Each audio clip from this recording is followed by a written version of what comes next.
just that as moms, we tend to feel guilty and ashamed and then not talk about these things, right? You only talk about it after we've been dealing with it for so long. And finally, hopefully, someone else can say, oh, you need help. There's nothing wrong with you. You just need help.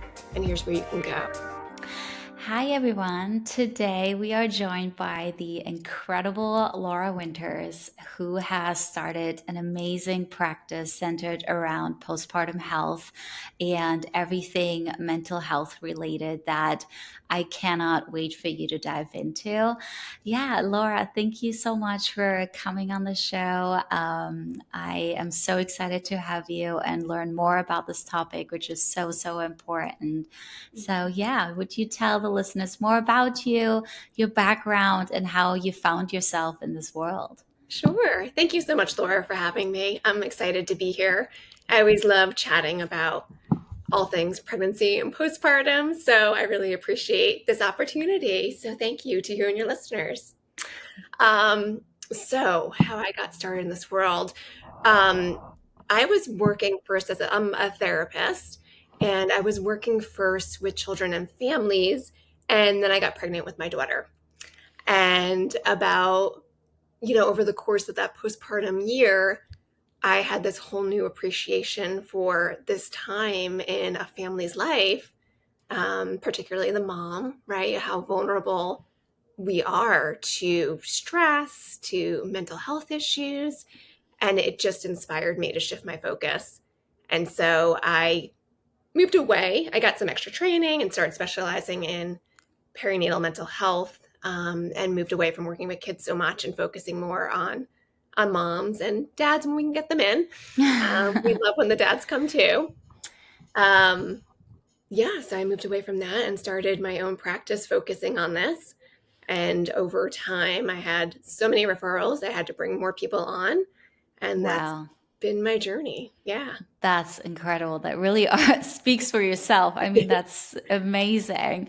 I was going to ask, like, what really inspired you to start your own practice? Because that's a big risk to take, and especially in this space. So maybe can you just dive into that? Did you not really find a practice you wanted to join once Mhm. you just personalized more into perinatal health, or what was the reason for starting your Mhm. own?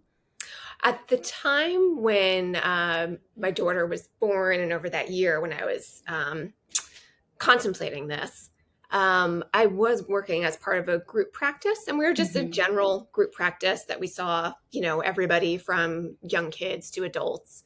And some people had specialties within that practice. Um, and I saw the need for this specialization. And at the same time, I wanted to start my own practice and really focus on this. So I could do things a little bit differently than the way the group was run at that time. Um, as far as like, excuse me, like being able to like accept certain insurance, but maybe not others. So I just wanted a little more control over that aspect, the business side of the practice, Hmm. because I was finding that my work life balance felt a little out of whack. I was working a lot and I wanted to be home with my daughter more, but I still needed to work. And so that really is what pulled me away to start my own practice. That's incredible. And it's really beautiful when someone lands on postpartum health and harmony, they know they're in the right place. It's not your average, just general practice. You are so hyper focused. And I think that's really beautiful. So, what are, just kind of to dive into the topic, what are some of the struggles that new moms face that don't often get talked about? Mm. Some of the struggles, let me think, there's so many. I think one of the biggest things to start with is that oftentimes when things feel off, right? When things just don't feel or look like how they are in the movies or on the Mm. commercials, right? When things don't look amazing with pregnancy or postpartum, as women, we tend to internalize that and feel like something's wrong with us. Hmm. As mothers, we tend to do that and we don't talk about it. And so, to your point, there's so much that isn't talked about. And I feel like we really like just need to start there, that if something feels off and you find that you're blaming yourself, that's a sign. That's not a Hmm. sign that there's something wrong with you. That's a sign that probably you're experiencing some sort of perinatal mood or anxiety disorder. It could be postpartum depression, it could be anxiety. There's lots of different things within that too, within like the anxiety realm, that um, variations on that. So yeah, I think that's a huge thing. It's just that as moms, we tend to feel guilty and ashamed and then not talk about these things, right? Or Yeah. maybe only talk about it after we've been dealing with it for so long. And Yeah. then finally, hopefully, someone else can say, oh, you need help. There's nothing wrong with you. You just need help. And here's where you can go. Yeah. Yeah. Which is so hard because we just think we should be the happiest. It's newborn bliss, especially for moms that maybe had issues getting pregnant and they're finally there. And then you say, why do I don't feel this? Just just full happiness and love and just overwhelmed, right? And so um it is, I think what I've experienced too is exactly what you were saying, this after the fact it's easier to talk about. Well, once you're in Mhm. it, it's really hard. And maybe you can speak about that too, because I Mhm. mean, luckily postpartum depression gets talked about more, but what are the grades of that, right? And I think too, to kind of like tell yourself and like have this first realization, that's hard. And to be honest with yourself, and then as a next step ask for help, that's a whole nother huge step. But Mhm. also maybe to realize it might not be full depression, but maybe it's, a smaller scale of it. Maybe it's postpartum Right. anxiety. Like, what are other things that you believe still need to be addressed, Mhm. but to maybe not become full on postpartum depression? Mhm. Yeah, no, that's a really good point, because there is a range, right? Hmm. There's I think when people do think about postpartum depression, they think of the stigma that comes with it, and they think of like something that we might see in a movie where, kind of like worst case scenario, where like mom can't get out of bed, which is more of a severe sort of depression. But there's mild and moderate versions of that as well. There's also postpartum anxiety, like you mentioned, where maybe instead of like the depressive symptoms that we think of when like maybe someone's like not sleeping or sleeping more or can't get out of bed, with postpartum anxiety, so that might be somebody who maybe can't hand the baby over to somebody else because they feel so Mm. anxious about um, someone else caring for the baby, that maybe like no one else could care for the baby in quite the same way, that they're going to get it wrong. um, it might also be like frequent checking on the baby when they're napping or sleeping. Um, it might be, this is another thing that I feel like doesn't get enough talk either. There's something called intrusive thoughts, where you have these scary kinds of thoughts about something happening to oftentimes the baby, it might be yourself or your partner, but about something terrible happening. Um, and for like almost all parents have it. Yeah. I've done the research, and basically like 9 out of 10 parents have it. But the difference being, some parents can just shake it off and just be like, "Oh, that was weird. Well, of course, as I'm walking down the stairs, I'm thinking about dropping the baby because I care," and they can just shake it off. But for somebody else who might be experiencing more anxiety, they might be terrified to walk down the steps, and they might, I don't know, go extra Mm. slowly, let's say, or maybe they might even avoid the stairs if it's really um, that scary to them. So, Okay.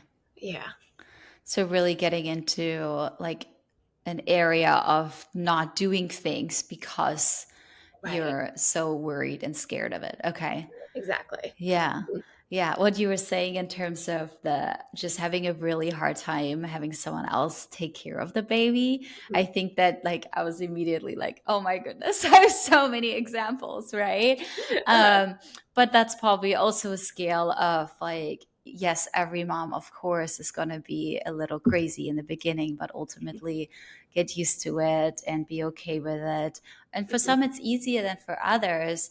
But that's kind of like what I've seen too. So maybe you can speak to that in terms of like this right after postpartum window, as well as this whole window when it's the back to work and Mm-hmm. this whole preparation, which is so overwhelming, right? It's like, okay, all of a sudden you are still a new mom, yet you have to be like get into your old life again to a certain extent and function, even though you might still be sleep deprived, Oh yeah. and trust someone else to do it. And this whole overwhelm, as well as I think family dynamics, that I see a lot where it's, like, yes, I need to make money, but also I just want to be a stay at home mom. I can't do this. It's so overwhelming. It's so soon. And me being German, I really think it's so soon. Like in Germany, we have a whole year off, and I think it's incredible. It's so That's beautiful for the amazing. baby, for the mom, for the whole family. Hmm. But here it's often only 4 months, and that's Right. so short. So maybe you can talk about that too. How just families could kind of ease into that. Any like recommendations how to make that transition easier, and how to maybe just discuss that. Mm-hmm. Right. Absolutely. I think it's yes, it's such a huge there's so much transition postpartum, right? Yeah. Oh my goodness. I feel like we could like just plot like a bunch of things along a timeline about transition. But yes, that is a huge transition period when moms are getting ready to go back to work. And oftentimes, you're absolutely right. They always feel like it's too short because our leave just absolutely sucks here, unfortunately. Hmm. Um, and so I think that one of the best things you can do is really to talk about it with your support system. So, hopefully that's your partner. Maybe it's someone else in your family. Maybe it's some friends. It can be helpful if you have other moms at work, other coworkers who maybe did this before and can help you kind of plot out any or take any like tips from them or any logistics that they might know to your workplace. Um, I'm a big proponent of support groups too. We run support groups at our practice, and if you can be a part of support groups during either pregnancy or postpartum, I think that's really helpful because again, you get to hear other moms' experiences and what worked for them. You get to hear like the good and the bad. You get to hear like, yeah, like it's going to be hard, but you'll get through Hmm. it, because I did and so did she, and you can do this too. And here's what helped me. So yeah, I think definitely talking about That's it ahead of amazing. time, Yeah. coming up with a plan for, what your childcare is going to look like. A lot of moms find it really helpful to do a trial period before they go back to work. So for some women, it might be like a week. For some women, it might be like just a few days before they go back. And what I mean by that is some sort of trial period with the childcare that's going to be in place. So Hmm. whether you have somebody in home or you're dropping your child off somewhere, to do that.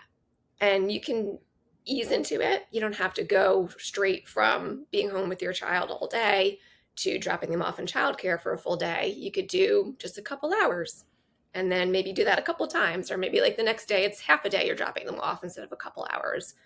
So that can be really helpful just to start to have a feel for what this new routine is going to look like and experience that separation before it is day one back at work and you're having to do it, for Yeah. real. Oh, that's separation anxiety. Yeah.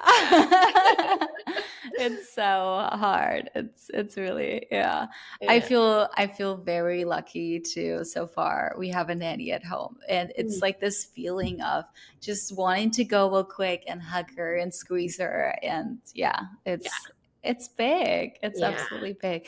I love what you mentioned about the support groups. Can you maybe tell me more about like how you have them organized, what they look Mhm. like, how people can access them? Yeah, absolutely. So we run actually three support groups at our practice currently. So we have on the post or pregnancy and postpartum side, we have one general one that is for anyone who's pregnant or in the postpartum period. And we're liberal with postpartum period. People define it different ways. It's like a few months or the year. We're like postpartum plus, keep coming. Because those are the moms that might have different struggles than some of the moms with newborns. But I think it's so helpful to see a mom who's maybe has like an 18-month-old now and Hmm. can say with confidence, like, we got through that too. I've been through where Yeah. you are. This, here's my advice. Take it or leave it if it helps you. But if nothing else, let me be this sign of hope for you that you can do this. Hmm. So that's our one kind of general pregnancy and postpartum support group. And then the other one we have specifically for moms of newborns. So basically from birth to about 4 months old. Anybody can come to that one. They're both virtual.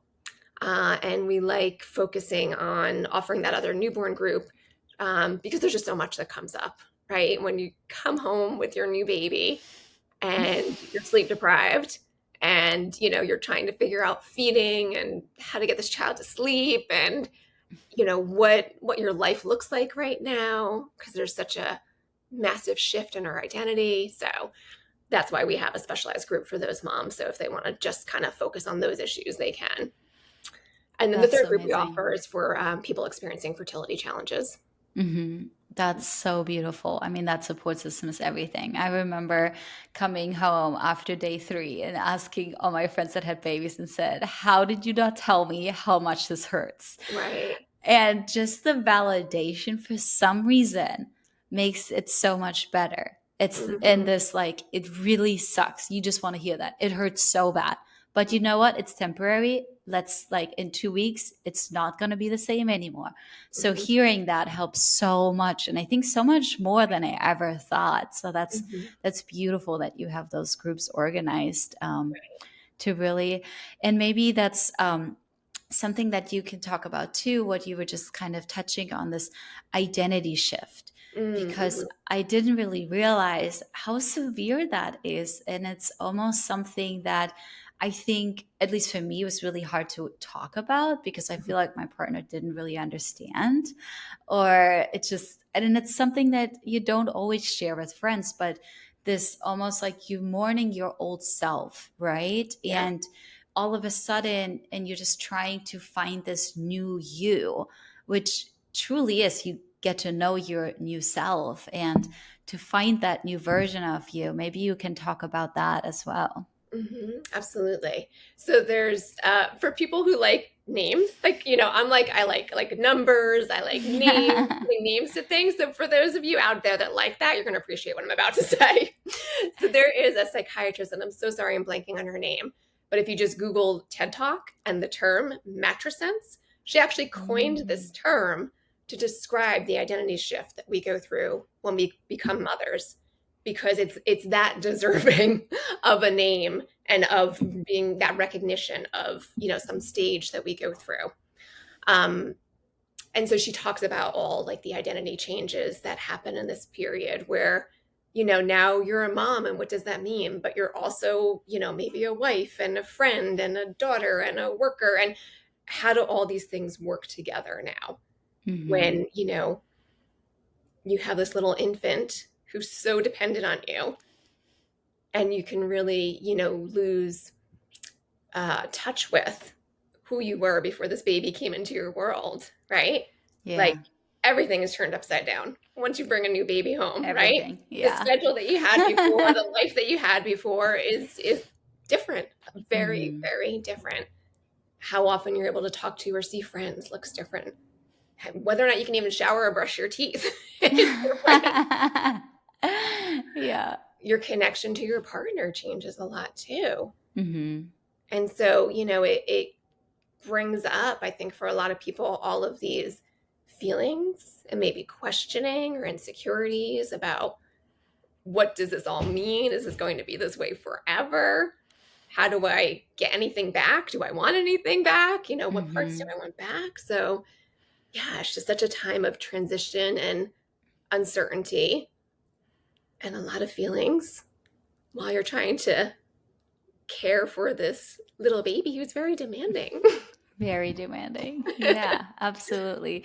So you would say everyone, every mom to be, go and watch that TED Talk. It Yeah. really, okay. Yeah, That's, it's a great I think it's like 10 yeah. minutes long. And it really, I think for some people will be very, I don't think for some people, I think for pretty much everybody will be very validating. Yeah. Yeah. Yeah. Okay. I love that. I'll definitely go and watch that after this conversation. That sounds Great. amazing. One thing that I've kind of seen more and more lately, and we kind of live in this like comparison culture, Mm, is this whole body image and this pressure of, you already compare your baby's milestones. That is such a thing. Oh my goodness, they're Mhm. crawling, they're sleeping through the night. Why, and there's so much. But then also this, why did this woman bounce right back and I'm still 30 pounds overweight? And this whole, I think, like, you're not going to look the same when you leave the hospital, but realistically, I think a lot of women have a hard time a month or two later realizing I still don't fit into anything.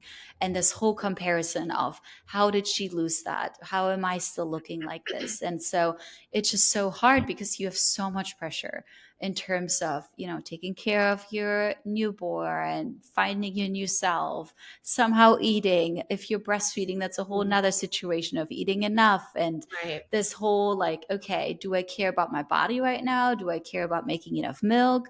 What does it look like for me? So maybe you can talk about that as well, and how, Mhm. like, just any kind of suggestion or just anything that would help a mom that's kind of going through that and is having some issues when it comes to her body image. Ooh, yeah, that's a huge topic, right, for us women.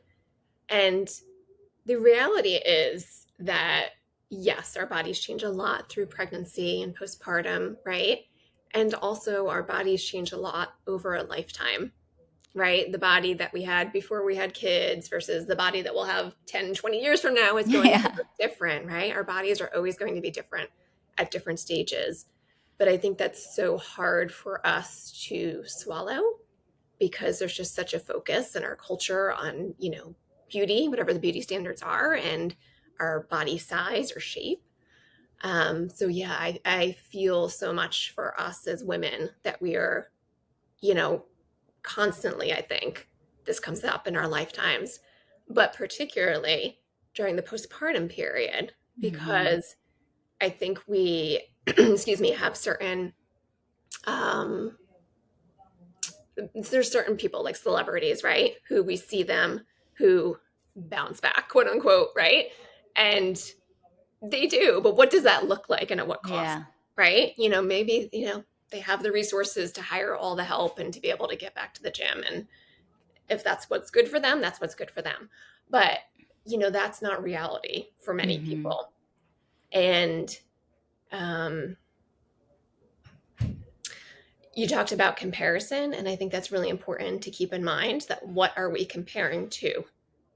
Are we oftentimes we don't do fair comparisons, or when we compare, we usually compare to something that feels better than where we're at or what we are, right? So we're not doing good research. We're not being good researchers, because when you do research, you have to incorporate everybody, right? You don't just incorporate just a um, Hmm. certain standards. You have to incorporate everything. But our minds don't tend to do that, unfortunately, and so we end up in a place of feeling bad about ourselves. So if that's a thought to hold on to, is that, we're being selective when we're doing our comparisons. Hmm. And so we might be comparing where we're at, I don't know, 2 or 5 or 7 months postpartum to maybe someone else who is like a year out, or I don't know, maybe someone else who had more resources than us and, was able to, um, their body was able to change quicker because of that. Hmm. Um, so again, I think it's really important just to keep talking about it with other moms, because other moms feel this Yeah. so deeply and struggle with this too. And what do we want for ourselves and what do we want for our kids? Hmm. I always try to like bring it back to that if someone's really stuck on not loving their body and being so fed up with it, so disappointed in it, is to remember that, yes, like if we're talking about a baby, your child's very young and they're taking all of this in. But if we continue that mindset at some point when they're young girls or young boys and able to understand, what are they going to be? What are those messages Mm. that they're going to be taking from us then about our That's bodies? beautiful. Yeah.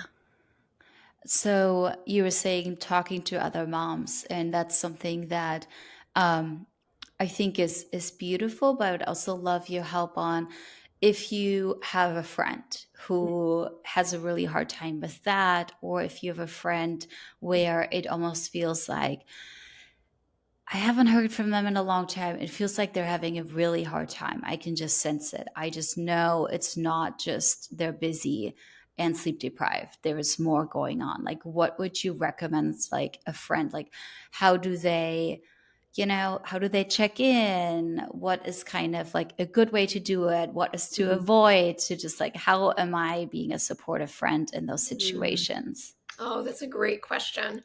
Excuse me. Thank you for asking that because, yeah, I mean, I think that we need community, right? And we need to Yeah. pull in all the moms that want the help and the moms who maybe don't know they need the help or are struggling to ask for it or too ashamed to ask for it. So, yeah, we need to reach out to everybody. I think I have a few ideas. I think one of the best things you can do is just keep staying in contact. So, whether that's texting or calling, Mm-hmm. just keep letting them know. And it doesn't have to be, sometimes when people are really struggling, they feel bad that they can't respond to people. If someone's Mm. really in the thick of struggle, whatever that looks like, whether it's depression Yeah. or anxiety or stress or whatever, they might have a hard time responding to their texts. So it would really be helpful to somebody like that if you could just send a text that just says, thinking of you, no pressure to respond. I just want you to, I just want you to see this and know that I'm thinking of you and you're loved or, whatever you want to say, whatever that relationship looks like. So definitely keep communication open, Mhm. keep reaching out. I think a really nice thing if the mom is open to this is just offer just to come by and either spend the day with her and the baby, or if she's okay with you taking the baby, just offer whatever you're willing to do. Mhm. It could even be like a task, like, hey, can I come and do laundry for you? Or hey, can I come and cook you a meal? Offer whatever you're willing to do that you think she might appreciate. Um, and, expect that she might say no. But I would just say, I insist. I care about you. I really want to do this for you. I really want to see you, or I really want to see the baby. Whatever way you think might get you in, use that. And just say, you just let me know, like the day, or maybe Yeah. even suggest it. Be like, how about tomorrow? Can I come by? Yeah. Because then once you get in, right, then I think that's where deeper conversation can Mm. happen, right? Or then you'll have eyes on her then, and then maybe you'll be able to ask more Mhm. um, specific questions that maybe might help to get her to resources that she might need. Yeah. And what would be kind of like good questions to ask to get a better understanding Mhm, of like what's going on, mhm. um, and be sensitive at the same time to not Right. be blocked out, right? Because it's kind of almost like walking on eggshells because it's really hard, and if someone Mhm, is dealing with it, and maybe some questions they don't want to face could mhm, almost get you a little bit farther away. mhm. Yeah, that's a really good point. If someone's, a little more closed off or just at this point, they are anyway about talking about what's going on with them, you can lead with stories instead. So, Hmm, it's that's a great idea. wonderful and probably you are a mom yourself. If we're at this point in what's happening with your friend, you probably are a mom yourself and have stories to share. So I would lead with that. I would just be like, if you're there holding the baby, like, "Ah, gosh, I remember these days. I remember feeling so alone." And like, then that could be like, how are you dealing with it? Or, if you Hmm. don't want to, I would just continue on with that story. Like, I used to like call my mom because she was like the only one who was home. All my other friends were at work and, life was going on, but I knew like my mom would be there and I'd talk to her, but then, I still longed for my friendship, whatever, you just like Yeah. keep giving those kinds of examples about um, what might be going on with her, which probably is because there's just so many themes in motherhood and postpartum that we all experience to different degrees, Hmm. right? You can easily talk about loneliness. You can easily talk about sleep deprivation. I think most of us can talk about feeling disconnected from your partner in one way or the other. Yeah. The comparison, the body image that we were just talking about, feeling anxious. I mean, there's just so many examples I can think of right now, right? That I think we could all relate to and have a story that we could share. That's incredible. I love that. And I think in that way it's less of it's also not as direct, That's right? right. Yeah, Yep. it's a lot more indirect, a lot more gentle to find out or just Mhm. open the conversation, even Right. though maybe it will be continued later on because maybe she won't even be able to respond in the moment, but it Mhm. just starts like triggers some thoughts. That's right. um And then you so can slip in. I'm sorry, Laura, if I can yeah, just add no, one go last ahead. thought. Yeah. And then you can slip in and like, this is what really helped me. I went to a support Okay. group, or I got out and went for a walk every day and saw some Mm, neighbors. So just yeah. a final thought on that. I love that. Yeah. So, what are things that you would actually say? I mean, it kind of sounds like you would say, get outside daily, Mhm. find some support groups. What are things that people can do if they experience just even mild versions of any of the Mhm. things we discussed? What would kind of be things that they can proactively do to get out of that, as well as maybe even while they're pregnant, to Mhm. be just mindful of it and prepare for it to prevent the worst? Right. Yeah. I'm glad you mentioned pregnancy because I think that's often overlooked or kind of written off as, oh, those are just pregnancy hormones. You'll be Yeah. okay. And maybe sometimes they are, but maybe Yeah. sometimes they're not. And we know that's true. Yeah. At Yeah. least a good Yeah. portion of the time, they're not. And so the sooner you can get on top of things, the better, because Hmm. it just like any kind of issue, right? The longer it grows, the more roots it established, so to speak. And so it takes a little more work to get back to Hmm. yourself. So yes, if you notice things during pregnancy where you just don't feel like yourself, you just feel off, whatever that might look like, more stressed, more anxious, more sad, you know yourself. And if, a doctor or your mother or friends are telling you it's just hormones and it doesn't quite feel right, trust your gut. Hmm. Trust your gut. Talk to other women. Go online. There's so many great resources online, so many great support groups to reach out to. Um, I think just going online and just doing some reading. Postpartum Support International is a wonderful nonprofit that specializes in this time period. And so if you just go on their website, they're a wealth of information, and you might just read something on there that really resonates with you. Hmm. Um, so that's a thought for, speaking to the pregnant mom specifically. And there are groups for pregnant moms too. So look into those. Um, but in general, whether it's pregnancy or postpartum, the connection is so key, being with loved ones, staying in touch with them, but especially having a community of moms that you can be with physically in person, and meet up with the babies or go for walks is so helpful. Or, if you're not able to, or there's a group that meets online instead, that also is really helpful to um, help you not to feel so alone Hmm. and to be able to hear other women's experiences and relate to them and start to understand what's going on for yourself. And sometimes that's enough, and sometimes we need more help. Sometimes we need our own counseling in addition to that. But yes, definitely, like, I feel like, getting outside is helpful. So Hmm. whether it's walking or even just like going for a drive, it could just be a drive to nowhere. It can be around your neighborhood, or it could be a drive to go get yourself coffee or tea, or do a Target pickup. It doesn't have to Yeah. be um, any big trip. It doesn't have to involve, a lot of times, like, just kind of like going out with the baby for the first time can be a big hurdle to overcome. It can just be you guys staying in the car together, but doing Mm. something just to hopefully get like some sunlight on your face, have a change of scenery, and maybe even do something for yourself, like getting that cup of coffee. Yeah, I love that. That sounds great.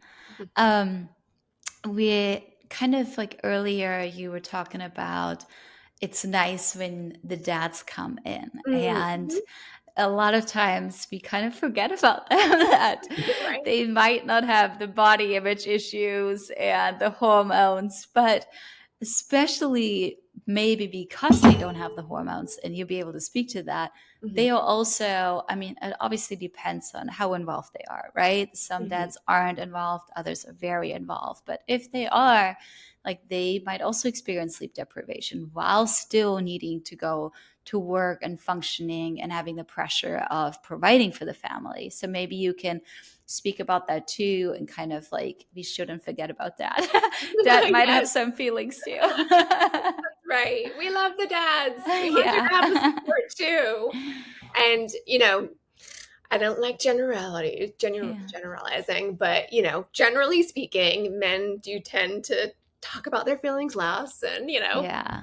come to therapy less, especially in this situation when, you have a new baby and the focus really becomes on baby. Forget about the Yeah. mom, but I feel like it's baby, maybe then mom and then dad, right? Dads are Mm-hmm. really, I think, kind of thought about last when people are asking about the new family. But dads can experience depression and anxiety postpartum too. It's not just the moms. Um, and they might be trying to be the good caretaker or or provider. Maybe they're the ones that are back at work first, and so they're really embracing that role. And they might be trying to take care of their wife and the baby and, doing all the things while all these major changes are happening that we've Mm-hmm. been talking about, and they experience them too. They might be affected differently by them, or they might be affected very similarly by them. So it's important to check on the dads too.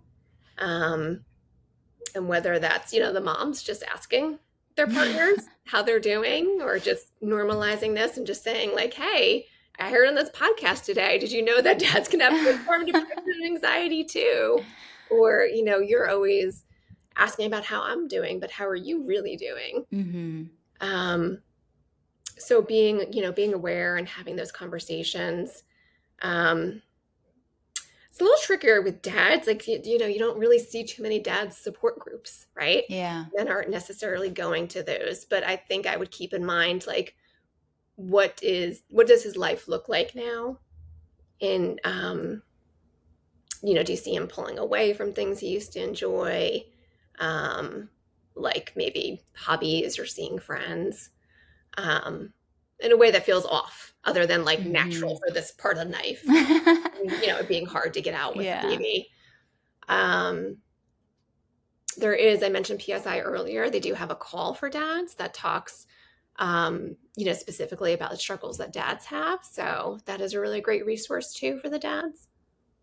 That's beautiful. And it's more like, it sounds like it's more like anonymous, Hmm. less, okay. Because it just seems like that's often a thing, right? The dads don't really Right. want to openly talk about it or talk about it with their close friends. They might like Mhm. it better if it's a little bit more anonymous and they can Right. just hear other stories and then kind of get together their own thoughts. Hmm. Right. Yeah. Exactly.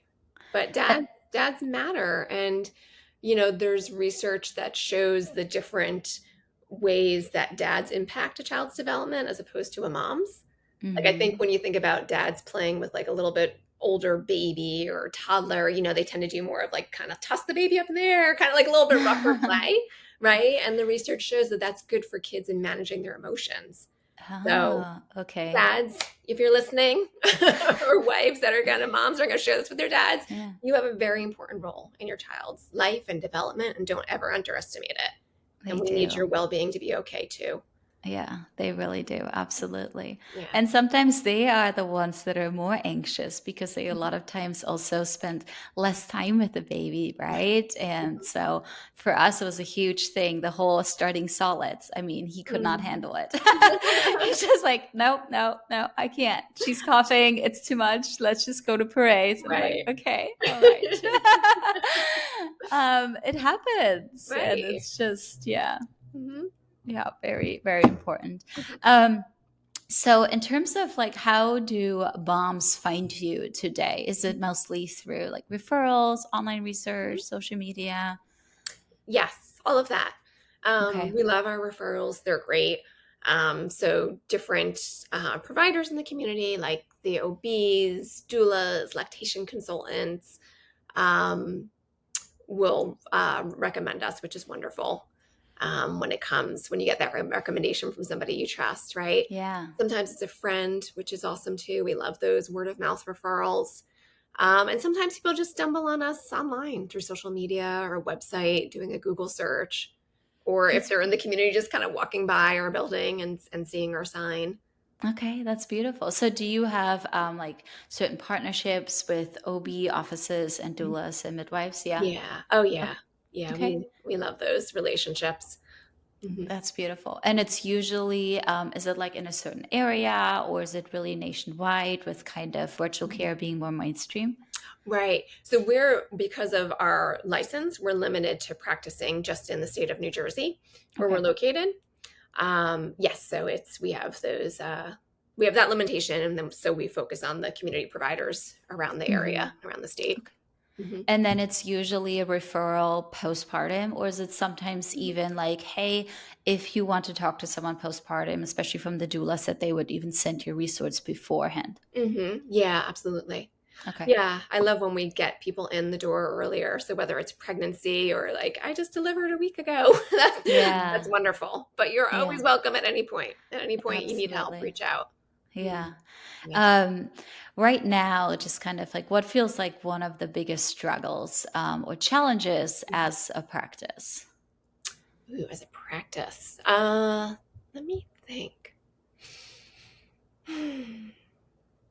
I think that one of the struggles for us, it's not, getting people in the door and helping them. I think that one of our biggest struggles can be sometimes insurance coverage. So we Mm, accept insurance, but we're not in network with every insurance. And so the ones that we're not, sometimes the finances are too much for some people. mhm. Um, and so we always, make sure we connect them to other referrals. But that's tough because, you don't always know the outcome of that referral. You'd Absolutely. love to know that, oh, we gave you three referrals and you happily liked, whatever, liked this one person and got scheduled with them quickly. But, that's our hope, Hmm. that people are able to see other providers that are more within their financial means, given their coverage, and that all goes smoothly.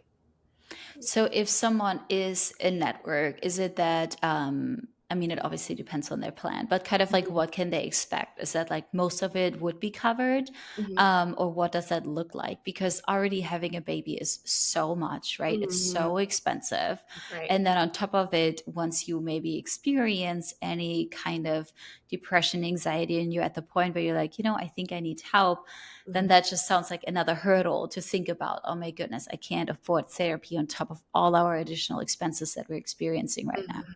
Right. Yeah, absolutely. Right. So for the people that are in network, most in network plans, it's usually just a copay. So whatever that looks Okay. like, it could be from $5 to $50. I don't know. Maybe Mm-hmm. some plans that might even be slightly higher. Occasionally, you might have. Well, I shouldn't say occasionally. Sometimes there are plans that do have in network deductibles, and that ranges. Sometimes it's just like 100, 250 that you have to meet first, and then they start covering, everything but whatever the copay is.